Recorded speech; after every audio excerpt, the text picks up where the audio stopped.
Aujourd'hui, avec moi, tu seras dans le paradis.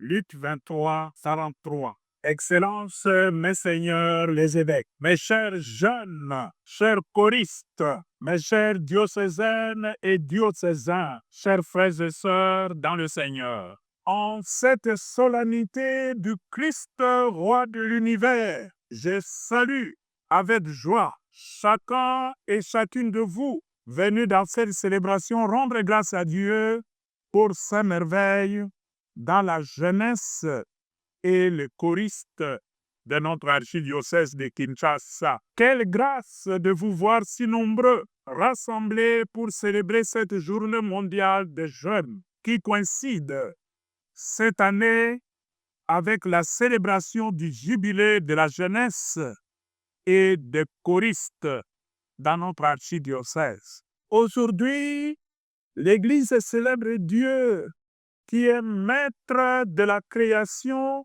ainsi que de l'histoire. Le Seigneur qui a remis tout son pouvoir en son Christ. Mais ce règne du Christ n'est pas celui de domination, mais de service et d'amour.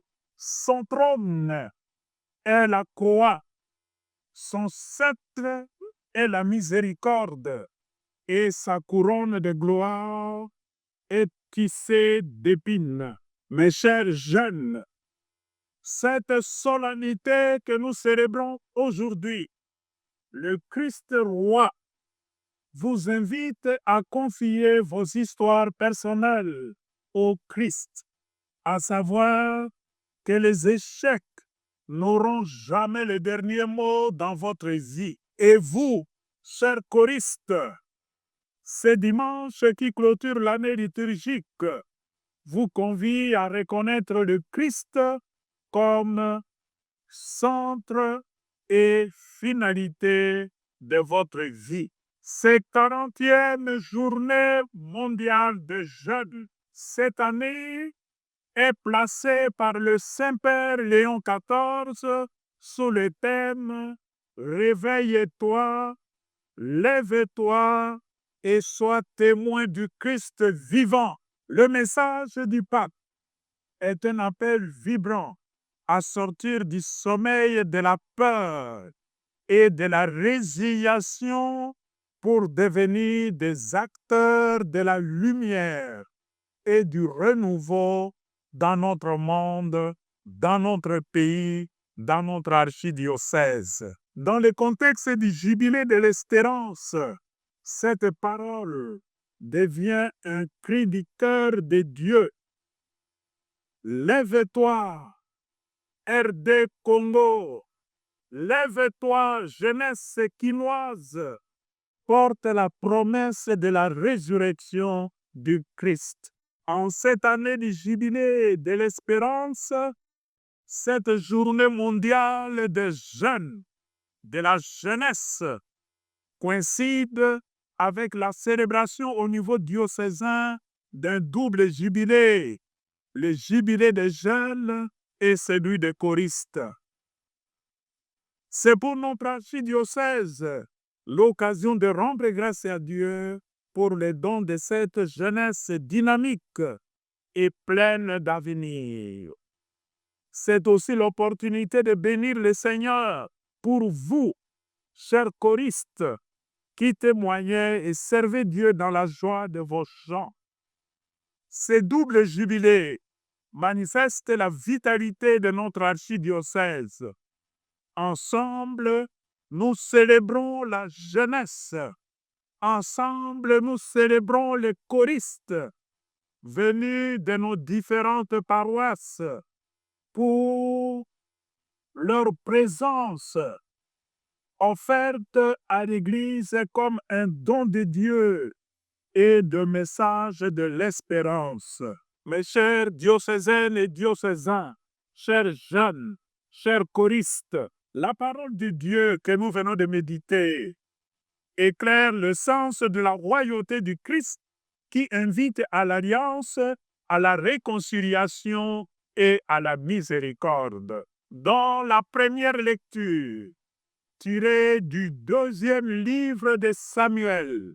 Nous avons écouté que toutes les tribus d'Israël viennent, se rassemblent à Hébron dans une unité, dans une harmonie remarquable et s'adressent à David qui jusque-là était le roi d'Israël. Une partie d'Israël, pour dire la vérité. Les 12 tribus qui sont venues trouver David lui diront: nous sommes de tes os et de ta chair. Les tribus reconnaissent en David celui que Dieu a choisi pour être le berger d'Israël, le chef, le roi d'Israël. 2 Samuel 5, 2. En recevant l'onction des chefs de 12 tribus d'Israël, David devient le signe d'une espérance fondée non sur la force humaine, mais sur la promesse de Dieu qui avait dit: un roi qui rassemble et conduit vers la paix. Je susciterai du milieu de toi un roi qui conduira l'ensemble de la nation vers la terre promise. Ce texte rappelle que tout pouvoir authentique est essentiellement service. La royauté de David annonce la royauté du Christ, roi pasteur qui unifie son peuple et qui conduit son peuple vers la paix, vers le bonheur. Mes chers jeunes, accueillir le Christ comme roi, c'est devenir vous-même des bâtisseurs d'unité et d'espérance pour votre peuple. Dans la 2e lecture, tirée de l'épître de Saint Paul aux Colossiens, l'apôtre présente le Christ comme le centre et la plénitude de toute la création. Il affirme: Dieu a jugé bon qu'habite en lui toute plénitude et que tout par le Christ lui soit enfin réconcilié, faisant la paix par le sang de sa croix. Colossiens 1, 19 à 20. Le Christ roi n'exerce pas un pouvoir de domination sur les autres. Le Christ roi n'écrase pas les autres. Son règne est un règne fondé sur la réconciliation, la paix et la justice. Par son sacrifice, il ouvre à l'humanité blessée un chemin nouveau, celui de l'unité et de la restauration. Mes chers jeunes, mes chers choristes, cette mission confiée jadis au Christ est désormais la vôtre.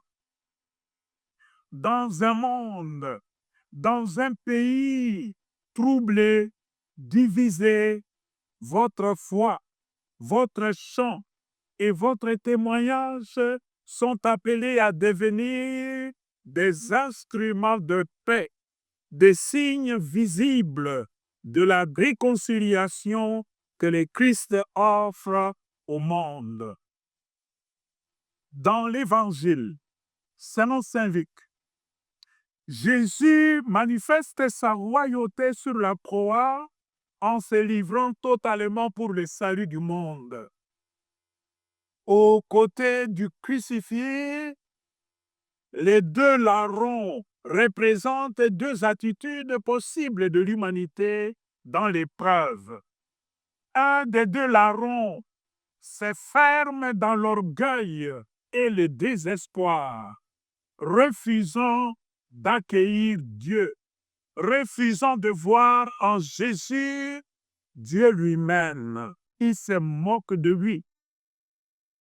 Si tu es le Fils de Dieu, toi-même qui as sauvé les hommes, sauve-toi toi-même et sauve-nous aussi. L'autre, par contre, reconnaît humblement sa faute et s'ouvre à une espérance nouvelle. À ces derniers, Jésus répondra, « Amen, je te le dis, aujourd'hui, avec moi, tu seras dans le paradis. » Luc 23, 43. Ainsi, le Christ rejoint chacun au plus profond de sa détresse pour lui offrir miséricorde, vie et avenir.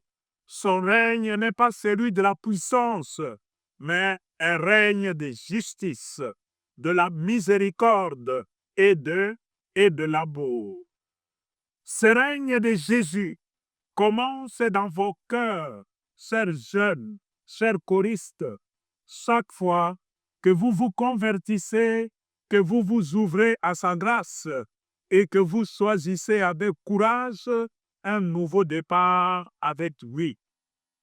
Chers jeunes, chers choristes, soyez de véritables témoins du Christ. Comme vous le savez, nous célébrons cette journée dans un contexte inquiétant de notre pays, la République démocratique du Congo.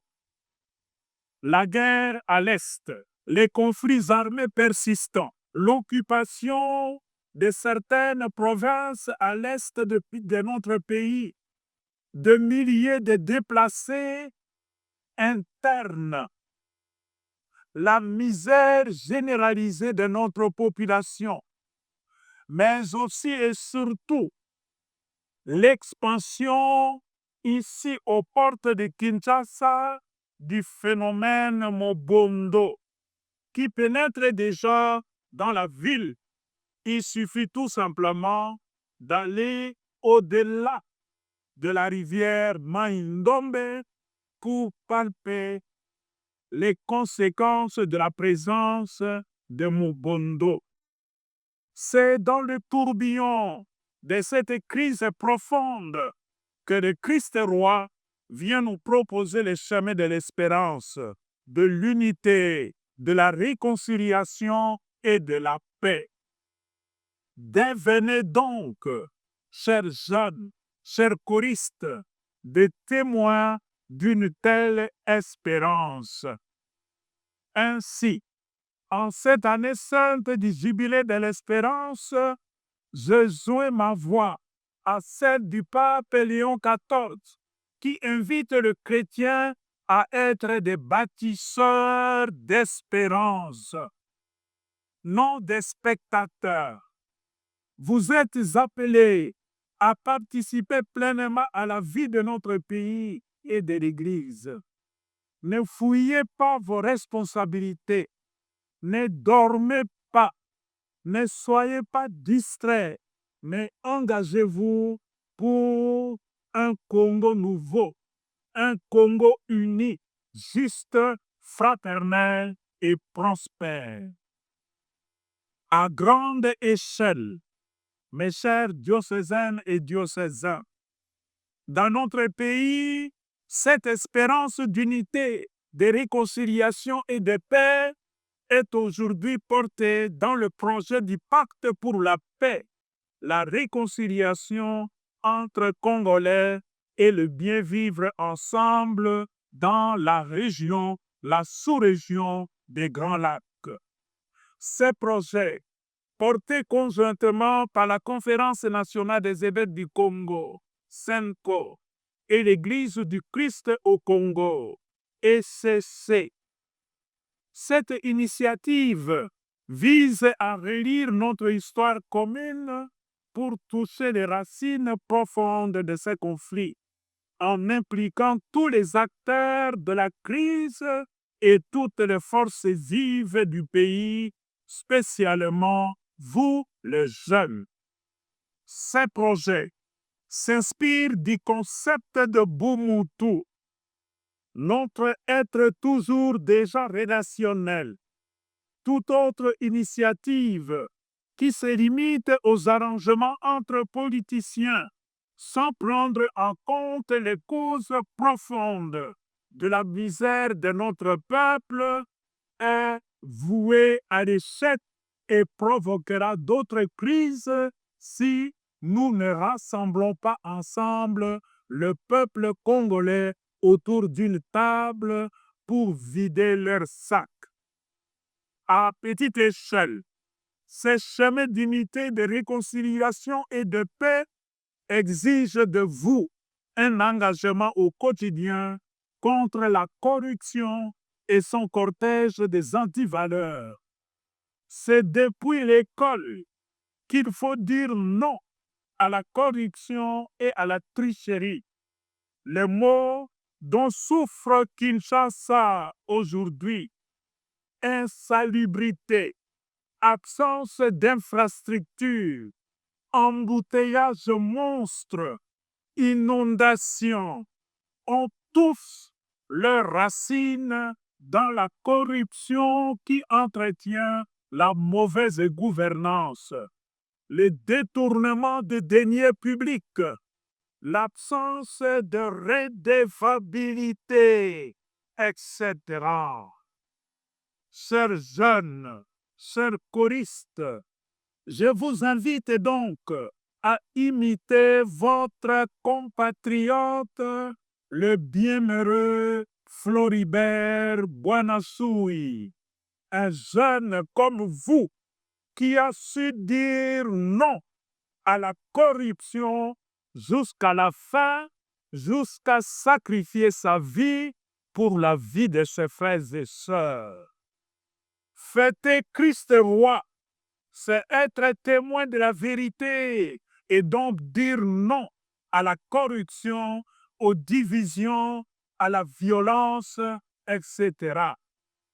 Faites de votre ardeur et de vos voix des instruments de paix, d'unité et de réconciliation.